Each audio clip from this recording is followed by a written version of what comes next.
Hello there. Today I'm taking a look at some wines from the Jura region, and here I have an Arbois Savagnin Sous Voile 2018 from Domaine du Pelican. Arbois, the largest of Jura's appellations in this region in eastern France. Savagnin, a local variety, also known elsewhere as Traminer. It's a very old variety, it's very much developed in this region, and they have some very specific styles of wines that are made, and this Sous Voile style is one of those. I mean, the most famous style possibly is the vin jaune, a wine that sort of ages under a layer of what in sherry you would call flor, a layer of yeast on the surface of the wine, but here they call voie, a vale. And this aging modifies the style of the wine to give it some fantastic biological aging characteristics. Domaine du Pelican, very well worth remarking on, because possibly one of the most exciting new fine wine domains in France. Created in 2012 by Guillaume, the proprietor of Volnay producer Marquis d'Angeville, along with his regisseur Francois Duvivier, and the two of them together bought Chateau Chavin and added to it another 5 hectares of vineyards that they'd bought from Jean-Marc Brignot, some lovely old vineyards and some of the best terroirs in Jura. And then 2 years later they pulled off quite a coup by leasing the vineyards belonging to legendary Jura wine producer Jacques Pouffny on his retirement, and you know, becoming firm friends with him and him helping them to guide the domain on its course.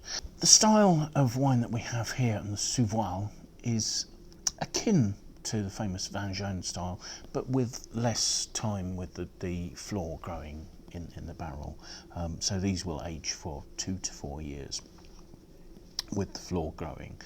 And what's happening here is that the flor yeasts will, as they do in sherry, they will consume any remaining sugars in the wine, they will consume some of the alcohol, and they'll create aldehydes. And those aldehydes give quite a distinctive, quite sort of salty, saline, briny sort of note to the wine. And that saltiness makes it an interesting wine to be able to pair with foods.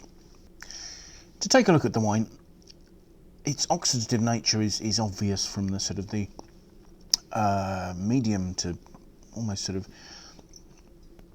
medium deep orangish hue that you have there. It's just starting to get those sort of orange notes. I suppose it's heading towards a slightly gold colour. As I swirl the wine, it is creating tears on the edge of the glass, possibly because it's 14.5% alcohol. It's going to be a completely dry wine though, so I'm not expecting there to be any sugar to be adding vinosity to it. So let's see what we make of the aromas, shall we? Yes, very pungent and salty sort of notes there. But it's very different from a Fino sherry, which would have those sort of briny notes on the nose, in that there's sort of a rich fruit behind those aromas. There's an almost sort of orange apricot sort of note. Perhaps a tiny sort of caramelised touch there.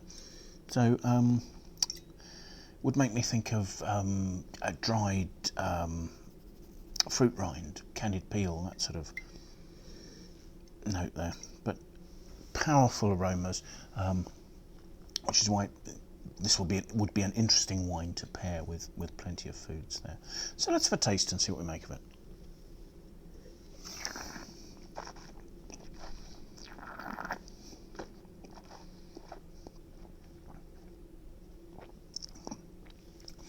The wine is completely dry,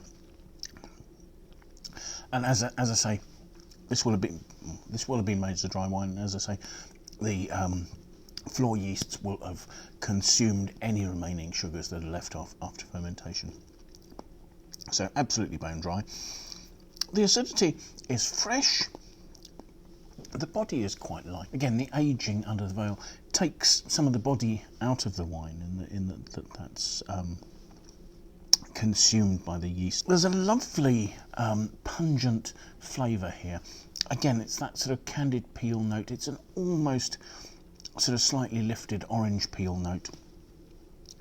There is a richness, I suppose it's almost sort of gingery in terms of a spicy note to the mid-palate. The wine is of medium body. The alcohol is probably giving most of its weight, and there's almost a sort of a slight spirity note at the end there. It's so drying and dry that there's almost sort of a tiny touch of grip to the wine. It's a wine with presence, it's a wine with good length.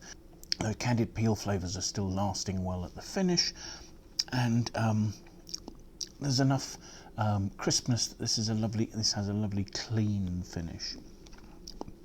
So yes, fascinating wine. I look forward to sort of trying to find some foods to pair that with.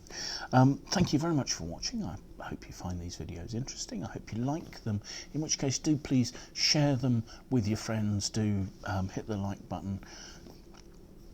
Do please follow us on YouTube. But most importantly, I hope you'll manage to find the time to join us for another tasting as soon as you can. Bye now.